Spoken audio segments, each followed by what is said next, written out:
I want to thank you all for being a part of this Mass video today. Thanks for the fact that you're still watching it. Think about, out of all the possible videos in the world, here you are watching this one. At any moment, you could have clicked it off already, and you could have gone to see something else. But for some reason in God's plan, you're here.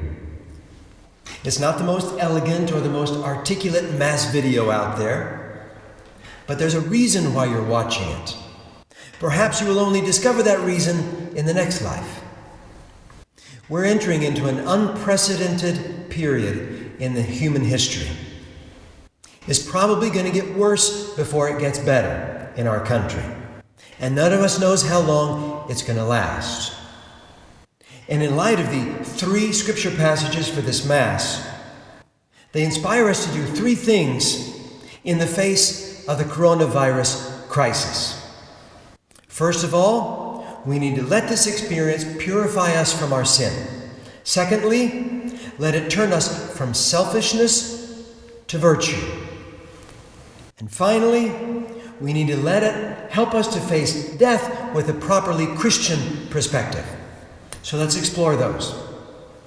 First of all, let's allow the coronavirus crisis to purify us from our sin. And this is based in the first reading from Ezekiel Chapter 37. Now, Ezekiel was a prophet during the exile of the people of Israel in Babylon. The people of Israel had been thriving in the beautiful land that God had given them, in the Holy Land. They were enjoying an abundant life in the midst of God's presence in the temple in Jerusalem. And God had given them only one condition. You need to follow God's law. But guess what? They refused. The one condition God gave them, they refused. And so, in about 597 BC, the temple in Jerusalem was destroyed. And they were driven into captivity in Babylon. Now, Babylon is in modern-day Iraq. So the people of Israel, living in exile in Babylon, were not able to worship God in the temple anymore. And they longed for that, sort of like the way many of us long to be able to worship God in our churches, in the Mass. But we're not able to do that right now because of the restrictions of the coronavirus. The people of Israel realized at that point the great gift that they had been taking for granted. God cleansed Israel from their sins through their experience of the exile, and He created a new heart in them. And after about 60 years of captivity in Babylon, God raised them from the spiritual grave of their exile. And He put a new spirit in them. And He brought them back to new life in the land of Israel. And the temple was rebuilt. Now, we can let our own experience of the hardships of our current crisis to be like that, a time of purification for us. We can let the disruption of this crisis help us to get out of the rut of some of our unhealthy and sinful habits. We can allow God to create a new heart in us. Now, let's look at the next reading and how it influences us in the coronavirus crisis. We can let this crisis turn us from selfishness to virtue. That's based in the second reading, which is from Paul's letter to the Romans, chapter 8, where St. Paul draws a contrast between living in the flesh and living in the Spirit. And the word that Paul uses for flesh in Greek is sarx, S-A-R-X. Sarx is basically our human self-centeredness. And Paul says, those who are in the flesh cannot please God. But you who are in the Spirit, if the Spirit of God dwells in you, you live in the Spirit, and you can please God. So some people will allow this coronavirus crisis to turn them to more selfishness, and we've seen examples of that among people we know or in the news. Those will waste the opportunity to grow in virtue through this historic experience. Some people, by doing that, are failing to learn the lessons of history. Now, if you look back on our history as a nation and look back on some times of great hardship among the American people, you might look, for example, to the Great Depression and the time of World War II. Now, the people in our culture who lived through those experiences had a lot of hardships and deprivations, and many of them became human beings of great heroic virtue.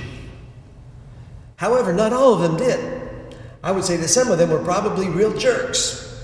But some people who lived through the tremendously difficult time of the Great Depression or our experience of the Second World War allowed those hardships and those deprivations and the poverty of those difficult times to turn them away from selfishness and to form them into people of character and honor and virtue.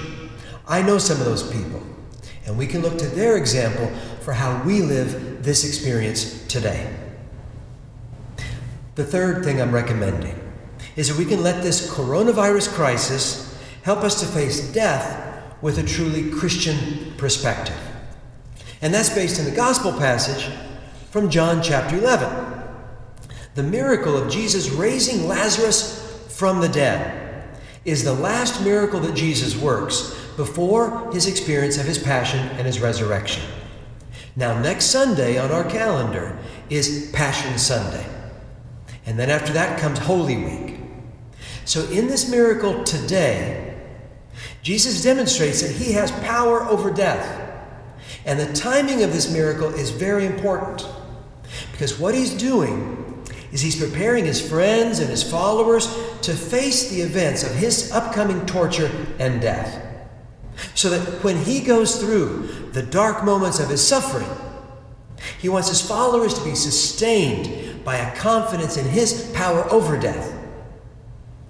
So for a Christian, we know that death does not have the last word, because Jesus Christ is stronger even than death. Now, in a few minutes, we're going to be professing the Nicene Creed, and it contains a beautiful line that should sustain all of us in these uncertain times of the coronavirus crisis. And that line in the Creed goes like this: I look forward to the resurrection of the dead and the life of the world to come.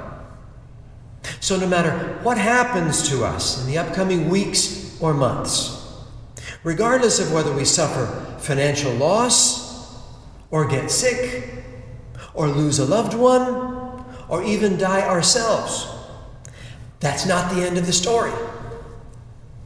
If you have been faithful to God, and if you persevere to the end, you will live in perfect union with God and with all the angels of the saints in the eternal joy of heaven. That's the Christian perspective. And that's what we need to bring to this difficult moment in our history.